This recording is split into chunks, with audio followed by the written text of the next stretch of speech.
So what I just like to just start by saying that what I'm sharing today is not solid science. It's not solid theory in migration. It's just a very what my supervisor would like to call it an imaginative framework, which allows us to have different views about phenomenons like displacement, which is usually associated with not only with conflict but also with climate change and with a lot of other social behavior issues. So my thesis in SOAS was about herbicide, and so I just like to, I don't want to talk about herbicide today.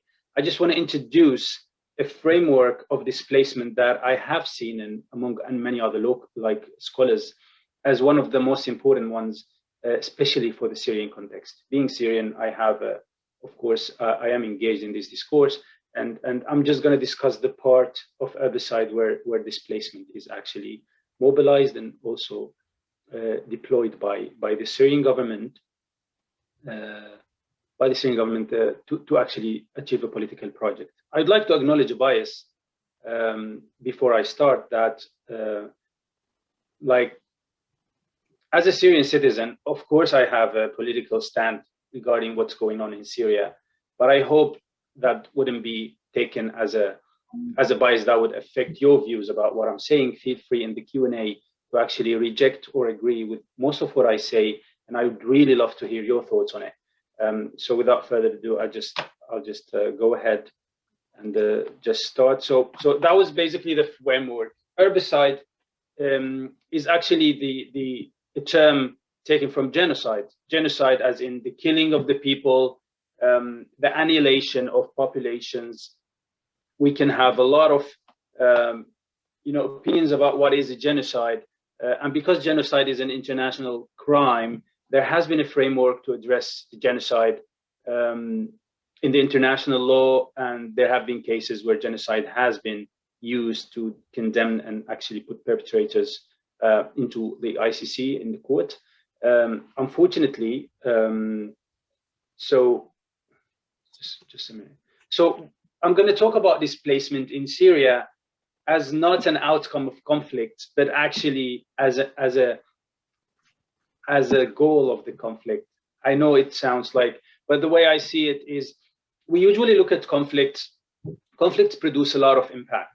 They produce a lot of like outcomes. So when we talk about refugees, usually the conflict-induced migration says that because of the hardship and because of the conflict, people tend to flee and leave their homes. And that's just one of the outcomes that conflicts have in every place, that people tend to just run away for safety. My imagination for the Syrian conflict from a migration lens is that the migration was a part of the political project that was intended to be achieved. So displacing people was not merely a very, let's say, spontaneous process. It was actually planned and phased.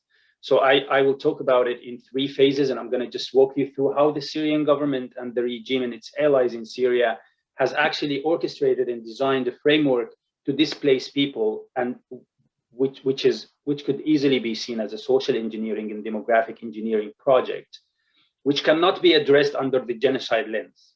Even though we have like the casualties in the Syrian conflict, people like just like have a lot of figures, but what we know for sure that more than 500,000 Syrian people, including women and children, were killed during the conflict. 95% of them were killed by the Syrian government and its affiliates. Also the refugees, we have 6 million official Syrian refugees registered with UNHCR. The actual number increases to 9 million when you count economic migrants and other people who don't have refugee status. When we look at the whole thing, when we look at that and say 9 million people out of 23 million people, that's like mostly 45% of the population, where did they go? Will they ever return? And then what if they return? And then what can we do for them to encourage them to return? So I'm going to see this through 3 stages. I'm going to talk about how the displacement is orchestrated, and then how it was conducted, and then the 3rd level, which is the perpetuation of displacement. Now, and I talked to you about like, we have many examples which could be labeled as as a genocide. It was very hard for me as a Syrian lawyer and activist and academic just to pursue this conversation of like being able to bring the Syrian government into the ICC based on accusations of genocide. You know, genocide is very much defined in the international law as the act of violence against towards the annihilation of group based on their race, religion, ethnicity, but not based on their political opinion. The situation in Syria, the way it happened, it was just displacing people based on their political affiliation to create a politically homogeneous community that's easier to govern. And that's something that President Bashar al-Assad has said it in word. He said, we want a homogeneous community. We would rather have 10 million loyal Syrian people than 23 unloyal people. So because Syria doesn't really tick all the boxes for genocide according to the international law, we could just look at it, and you guys are in the domain of political like negotiation and agreements. So I think it's very important to understand when we have a conflict is that I call it the IKEA chair paradox. It's like if you want to just assemble an IKEA chair, you need the instruction guide, not necessarily a chair, it could be a wardrobe. But then if you wanna just decompose it, if you want to deassemble it, pretty much you need to understand how it was assembled. So that's where conflict analysis comes into play, and all different sorts of analysis for now that are very important for people who are in the peace business, who wants to just achieve agreements and be able to facilitate and negotiate and conciliate. It's very important to understand it. And I'll be sharing later after this lecture a very, very useful toolkit that was designed by Human Rights International on elite bargains and political deals. That's a new approach by the UK government, so that are testing here, led by King's College and LSE. It's a very useful way of understanding elites and mapping out actors in a way that gives us like a more realistic idea about the dynamics of the conflict. I'm talking too much about these introductions. I'll just delve in to the problem. So what I'm going to just showcase to you today is we walk into this discussion talking about refugees in the mainstream discussions about refugees always invite like conflict as a push factor that pushes people just to leave their homes. Dynamics like governed by fear, by political drivers, by a lot of reasons that people actually leave their homes and go somewhere else. But like, if you see this from the lens of a stakeholder that's controlling, have a domination, like has power over the conflict, how can we see, how did the Syrian government use like, I think I wrote the example here. I always like to use analogies just to, so basically, if you think about it this way, if you think of displacement as like the people as part of the three like major like fundamental components of the state. When I was in school, they always taught us. So the state it consists of three kind of fragments: the land, the people, and then the social contract, which is like the authority. So either one of these three components, people, land, authority, whenever there's an imbalance, whenever there's a claim to one of them by either party, disagreement emerges. That's how it starts. When people are claiming a piece of land, like, for example, the question about the Kurds in northern Syria, they have a claim on the land. Other minorities have a claim on the cultural rights as well. Other minorities, ethnic minorities, have a claim on the people. And then, of course, it seems like for the Syrian revolution, there was a big claim on authority and how dictatorship has been shaping the country for 50 years. So this is where the role of the people comes. People have important agency. They are a part of the state, and they decide. They have agency. So the Syrian government has been manipulating this fragment, this component, the people, in order to build a political project that's based on homogenizing all the people under one political narrative, which is Al-Ba'ath narrative. the Assad father and son, they always had this one political approach or like one political strategy where everybody just worships the president, and that it's like a one dominated by one party, and that's how it goes. This balance, like this whole like situation was actually disrupted, like interrupted by the Syrian revolution.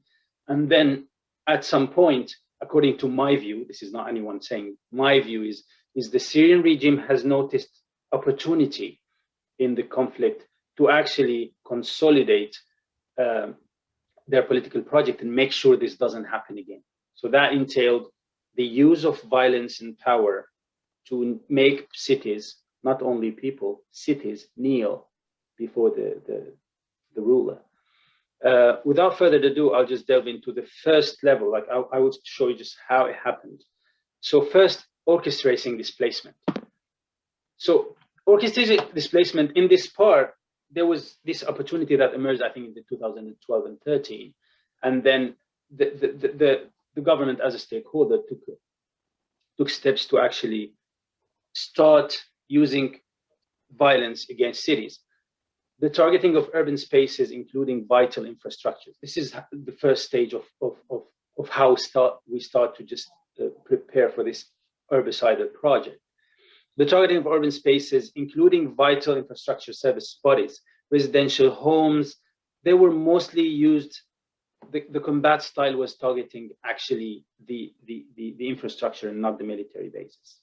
Looking at all the reports that were published by Human Rights Watch, and Physicians for Human Rights and all other organizations, they say what was targeted are the cities, the residential blocks. The photo you see in front of you is of Jobar. So Jobar is a neighborhood in Damascus city. We're talking like the city, almost the city center. This is the heart of Damascus city. You can see on the, I mean, if you just look at it, you can just tell where is the winning party and where is the losing party. So here you see on the right, Jobar area, which is a stronghold for the Syrian opposition since 2011. This is most of where the demonstrations like broke against the government. All these videos that now they're being deleted by YouTube, by the way, of the people who were just like peacefully demonstrating to claim their rights. They were met by violence and force. And you can see this image from June 2019, showing the Google image of the city where you see the political power and the military power of the regime, what it did to the area. On the right, of course, all the residents, or mostly like the majority of residents in Jobar were forced to evict the area under, which we're going to see later, the reconciliation agreement scheme. During the period between March 2011 and May 2019, humanitarian organizations reported 566 attacks on a total of 348 medical facilities in Syria, 90% of which were attributed to the Syrian regime, killing 900 medical staff. I don't want to go into statistics. There's a lot of statistics. You can just like Google them. It's overwhelming. The numbers are overwhelming, and it's being consistently confirmed by all the official and unofficial like statements by UNHCR and other UN-affiliated organizations. After destruction, when you go to the city and you just use random weapons, because you know barrel bombs are just like barrels basically filled with scrap metal, like screws and just pieces of metal with like a giant amount of C4 that actually has a detonator, and it's like just thrown from a helicopter randomly. It doesn't have any navigation mechanism, and it just falls in the middle of like a farmer's market, killing, I don't know, depends on how many people are there. So, but by the end of 2014, the Syrian government has lost control over half of the Syrian territories, and then there was the emergence of ISIS in the east that claimed large, like massive territories in the east. So back then, the regime, like, and when I say the regime, I mean like the official government and army, they decided that they don't want to just go into military like war because it's like draining their resources, and they were under sanctions and everything. So they resorted, and then 2014 marked the intervention, the direct intervention by the Russian like government and the Russian army, and the deployment of Russian troops and military bases in Syria. So the technique changed after the Russian intervention. The technique actually changed. And with the Russian intervention, there was an advanced war tactic where winning was not the outcome of military efforts, but rather a comprehensive political, social, and economic framework within which the most effective tool was the besiegement of entire areas under opposition control and deployment of economic and humanitarian restrictions to starve them, followed by military operation applying the scorched earth strategy to retake the land. These new frameworks that prolonged conflicts and apply non-militarized approaches to serve military strategy belongs to the new wars. As you can look for Mary Kaldor book, Old and New Wars. It sheds light on a lot of these modern warfare tactics that are deployed by stakeholders in many conflicts. It allows you to understand the non-militarized aspects, like which you can use in your political economy analysis or whatever. As this targeting just escalated, and then the besiegements actually, some people really starved to death. This photo you are seeing, these are people, just civilians of Al Yarmouk camp, which was an area long besieged between 2014 and 2018. For 4 years, these people didn't have any convoy. Most of the convoys that were coming from the UN were being stopped by military checkpoints and were being emptied from all food items before they are allowed to enter. And this photo actually tells a lot. This is real. This is not Photoshop. So yeah, what happens with besiegements? The dehumanization. What do you mean by dehumanization? The regime is not only fighting a war against a group of barbarics. They have like grassroots support in their areas, people who support them, and these people feed on the propaganda produced by the Syrian government. These people you see in the photo, you might see them as like vulnerable as they are vulnerable civilians, but the media, like the regime media propaganda, actually depicts them as terrorists and as supporters of Al-Qaeda, and this whole discourse of dehumanizing them and actually minimizes their agency and decreases the sympathy they might get actually from their fellow Syrians living on the other side of the city. And that was actually vital for the regime to actually be able to conduct his war against them, and in order to evacuate them eventually, and picture that and present it to its supporters as amnesty other than a war crime. So when they say on the media, we allowed them actually to go. We didn't have to, we could have killed them, but we just let them go. While the actual reality of it is it's a war crime, it's demographic engineering, and it's uprooting these people from their homes, which you see in the photo are probably like mostly destroyed. After we have orchestrated, we have put all the infrastructure necessary to create this hardship that will make it impossible to have a choice. So people did not have a choice. So we come to this level where we are ready to displace the people. So this is where the frameworks come into play. UN Special Envoy Stefan de Mistura in 2014 presented to the UN Security Council a truce framework where we can do like local truces where we can de-escalate, so creating de-escalation zones, ceasefire agreements followed by truce agreement. That would allow like for the peace talks to take like just to start. And apparently this was not, this didn't work because the agency and like the power that the stakeholders had was not like actually equal. The Syrian government and the Russians had the upper hand enforcing these frameworks and like putting these political agreements to play, and the people had zero power to actually negotiate or choose or have a choice. This framework is like the reconciliation agreement. It was a part of like, it was the last part in a multi-level like process to lead the way for demographic change. People were giving just few choices. Either they would surrender, which makes them vulnerable to forced like detention, torture. I know you heard the stories about what happens in the Syrian prisons. And then after we give them these options, this surrender die situation, we offer them a way out. And then in any situation, a person would definitely choose a way out, but not out of choice. So I think the numbers, I think I've got the numbers somewhere here. Who cares about numbers? But most importantly, this eviction option was depicted to the international community as amnesty, because you remember the last, like the previous stage was the dehumanization.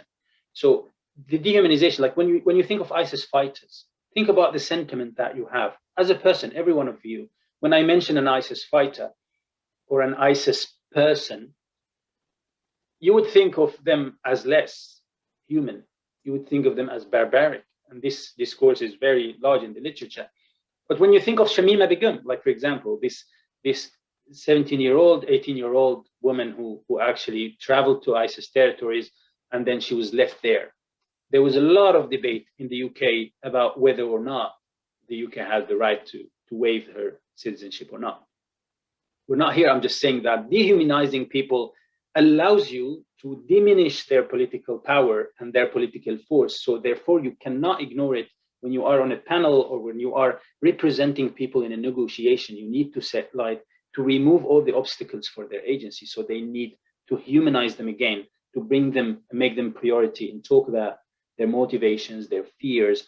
This is very important to make like sustainable peace. We can't just talk to the main stakeholders, bring the Syrian government, bring the military, the FSA or whatever, or Al-Qaeda, and then make a deal on the table. You need to invite the people, because these are the material for sustainable peace lies in the ground. It's not, so top-bottom approaches usually don't work for sustainable peace because people didn't decide this. The second stage, after these agreements are made, so when we say agreement, do we mean like people sign papers? They don't sign papers. They don't get to know what are the terms of the agreement. They just say, we will allow you out. All the papers are signed like on the side by the Syrian government and their counterparts. After depopulating the areas, people leave everything behind. Reports from the day after and PACs, which were publishing like seasonal reports every 3 months about the siege of Damascus, they say people were not allowed to take any belongings, gold, like almost anything. They were just allowed to leave in government buses with their clothes only. More than 200,000 people in Damascus were evicted, 100,000 in Aleppo, 56,000 in Homs and its countryside. And yes, it was a process. It was live streamed on TV. People were getting in buses, crying, leaving their homes, knowing they will never come back. All of this not only leaves material damage, collateral damage, it leaves a broken, like people are broken, people left broken. And that's when you talk about recovery later and like post-conflict recovery and return, this will like massively impact the well-being of these people and their decision to come back or not. I just like, it's important to say that anybody who refuses to leave, even if they're not politically like active or if they don't play a role, they will be subject to forced conscription, which is every male between 18 and 50 will be just forcibly conscripted to the army. And when they're taken to the army, people of these areas, when they were conscripted, they were deployed on the front lines with ISIS, all of them. So you see this like demonic strategy of using every possible weapon to fight the resilience of the people. The point is, it's not just the people are out, it's also making sure that they don't come back. And this is where the next stage comes. After we've done the displacement, we cleared those like people, we send them in the north, we had them in one pocket, comes the next one, which is continued destruction, or what I call perpetuating displacement. So yeah, we managed to push these people out, but we don't want them to come back, not in the next year, not in the next 2 years, 5 years, 10 years. So what do we do? Alexander Graham and Martin Coward, they talk about this, and they draw on the Israeli experience of Nahr al-Barid camp. And they mentioned that the real weapon deployed against Palestinians when it comes to, creating those new settlements and like expanding on their pieces of land was actually the bulldozer. It was not a weapon. It was not a rifle. The bulldozer was the only way that the Israelis can maintain their settlement projects. What you're looking at the photo are areas that were destroyed after the eviction was conducted. So after 200,000 people left Damascus and left their homes behind, destroyed homes, what you see here is the red. So the pink areas are the areas that were destroyed during the conflict, but like the red areas are the ones destroyed after the area was actually cleared. And apparently you can tell why. The Syrian regime has weaponized, at this stage, has weaponized urban planning to punish his opponents and use the urban development blueprints, because all these areas you see are settlement, irregular settlement areas. They're not like the fancy areas, like there are irregular settlements in the countryside. So at this stage, the destruction continues and continued, and the rationale was, and the justification was, these areas are actually irregular settlements. Here's and we have what I found on the internet. Oh, my phone is just answering me. So sorry. Okay. Yeah. So basically, I let me just read to you what was in the UN General Assembly report for the Commission of Inquiry in 2013. They said the Commission documented 3 instances of razing in urban locations in the Syrian Arab Republic. Typically, after shelling and bombarding an area, government forces bulldozed civilian homes and shops.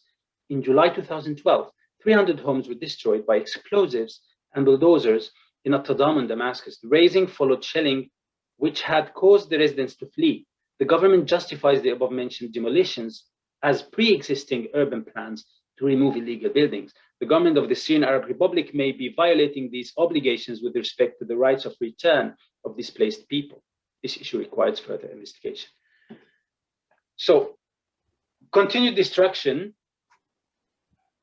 Basically, continued destruction is not only about, it's not only about clean spaces, and not only about return. In my opinion, it's about the stories, because when these people, if you stay 4 years, you are a revolutionary, you are a rebel, you're seized for 4 years, you suffer, you talk to the media, you post, you publish, and then when you leave, you have a lot of stories. So think about it like graffitis, wiped out. Every trace of memory for these people, of like memory they can take with them that can support their resilience, is removed. And this approach was also applied in ISIS, post-ISIS territories, removing their propaganda, but that was another thing. Like we were actually removing the propaganda of a terrorist organization. For these people, they were no terrorists and they were not really practicing any form of violence. After continued destruction comes securitized bureaucracy. What is securitized bureaucracy? Securitized bureaucracy, as I try to just approach it, is the intelligence bureaucracy. It's like an underground procedural framework based not on laws and regulations, but on confidential circulations among intelligence branches. It belongs not in the area of law and order, but in the area of security. Securitized bureaucracy is when I want to get married, I need to get a paper from the army that says that I either served or I have a reason not to serve. That, after the Syrian conflict, went so far. So if I want to sell my car, if I want to sell my house, if I want to do anything, I'm going to need security clearance to do that. Otherwise, if I needed to get a passport, I would need security clearance. And that thing happens in Syria. As a refugee living outside of Syria, the only thing I could do was obtain a 2-year validity passport that I can use to travel. And I need to renew this every 1.5 years. And because I'm between the age of 17 and 50, I can't go back to Syria. Not counting my political activism again, even if I was not opposed to the regime. If I am between the age of 17 and 50, I will be conscribed when I come back to Syria. That's why there's a gender component also in the Syrian migration, where mostly males between 17 and 50 have more motivation to leave because they don't want to engage in hostility, like hostile actions and militarization.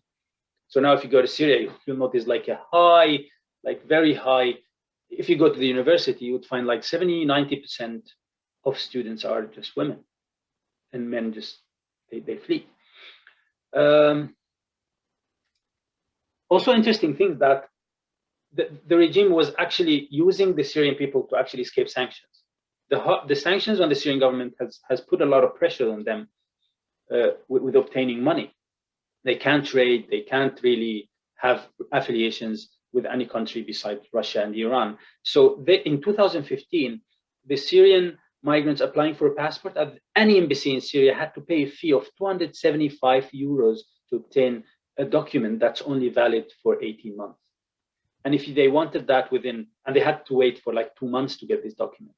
If they wanted it in 3 days, they had to pay the amount of 725 euros. That's a government fee for a travel document that you can only use for 18 months, and you can basically to travel nowhere because no one would give you a visa. So that's another way of economic abuse that also the government has played with people after they left. So they never left them.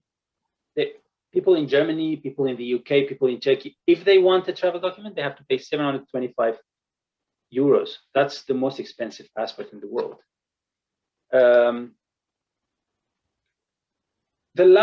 I think the last stage where this consolidation happens is where I want to talk about now, is the HLB laws. So there has been a series of laws between 2012 and 2018 that gives power to the state to confiscate the properties of those who left if they cannot prove that their ownership of these buildings. And of course, if you are a refugee in Turkey living in a camp, you don't even have a passport, you're on a refugee card. The civil registration offices in Damascus have been destroyed. They were bombed by napalm. So they were intentionally destroyed. And that cannot be seen as a coincidence when you look at these stages I was talking about. It's intentional. And now a lot of people, thousands of people, cannot prove that they own these destroyed like flats because they don't exist anymore. The registries don't exist anymore. So the government labeled them as public property, and they are now enrolling them for like development projects that would create fancy blocks, which of course none of these refugees who left have access to. They can never actually come back and buy in because it's totally a different setup. And that's how the homogenization happens. So we create the reasons, and we create, I'm just summing up because I want to just give some time for questions. So first, we just prepare the conditions for hardship to make people first practice their choice of leaving. So a lot of people leave, and then whoever is left, because they don't want to or because they can't to, we pose a siege on them. We starve them, we bomb their hospitals, their schools, until they kneel, until they can't help it anymore, like what happened in Damascus. And then the military actors, and I think this is very important also for you, for the military actors actually signed pacts with the Russians. It was not the people. The people didn't have any representatives to discuss or negotiate the terms of surrender. The terms of surrender were clear. You leave, you never come back. That's it. Of course, the choice was given to the military people like Jaish al-Islam, mostly Islamic factions dominating the area. And those are the ones who left first place. So the first place, these military personnel were evacuated. They were allowed to take their weapons with them as well, which undermines any pretext for the Syrian government or for the Russians to say, yeah, actually, we were just trying to make, why did you let them take their weapons then? But didn't allow the people to take their photos, their albums. It's hard for me to just talk about Syria without getting emotionally involved. But basically, the presidential decree, these decrees were actually creating new reconstruction schemes in the very areas that you've seen here. Like this area, Qabun, is now having a new development project. And as we know, in a conflict, post-conflict reconstruction is always governed and always tied to a political process. And this is what all like the US, the UK, the AU, every country in the UN, there's consensus that you cannot start reconstruction. Not even money can be released from the World Bank or under any other scheme unless a political settlement has been reached to and there was like a promising grounds for stabilization that can accommodate the post-conflict construction. So this is why it's important to understand all these three stages to see how did we come to this. So now the work is under progress. And another tip, which comes really shocking to me, two things I just found out. One thing I found out yesterday, that the government is actually starting to issue what so they're sentencing people when people are not here. Can you hear me? I'm getting messages that my connection is not stable. I'm hoping you can all hear me still. So first, now they are making measures, individual measures to stop people from coming back, including like 600 death sentences on activists, media activists, medical workers who might think they want to come back. And this is legitimate, and there's a case file, and there is representation by the states and the decision that these people are terrorists, and they are like putting them under the, the terrorism court, and they're finalizing everything. So these people, once they enter Syria, they will be taken into custody and they will be executed, because that will be like a legitimate court order that says so. The second thing is that when Homs in 2014, when these settlements happened, when these reconciliation agreements happened, and 50,000 people were evicted from their areas were destroyed, and then there was, actually it was UNDP who actually requested a call for proposals and funded the removal of like debris and which was like, frankly, it was a direct intervention, and the support for the Syrian government, who is under sanctions and accused of war crimes. It was money coming from the UN to support reconstruction work amidst the conflict. This is also something to keep in mind. If I have to sum up, actually, if I had to just summarize and say, I think as young academics and professionals, I find it very, very, very interesting, the new approaches of conflict analysis. I think the classic conflict analysis doesn't really meet the complexity of conflicts now. As you see, Syria is actually one of the very interesting cases where war crimes are being committed more creatively, and suddenly the perpetrator is playing by the book. So if someone is abusing our books and our laws, so we change them. And that's why it's important to keep engaging in these discussions about bringing back agency to the people. And at any given context, the idea, and why I'm a fan of the elite bargains and political deals approach. And I'll also, as I said, I'll send the link afterwards for you guys. It's very useful toolkit. You can use it to conduct training for your, also like for other students, is that the understanding of elites, the classic understanding of elites is people who have power.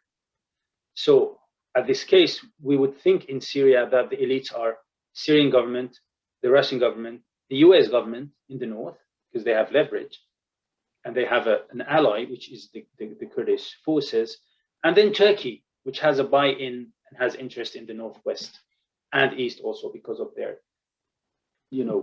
political disagreement with the Kurds. But like, then where are the people? People don't have power, but they are important stakeholder in the peace process. They are the ones who are going to commit to the peace. And that's why it's very important to bring them on the table, even though they don't have power, but they have a buy-in in the conflict. I think this is what I wanted to say, and I hope that wasn't. I hope that was a good presentation, and I'm looking forward to your questions.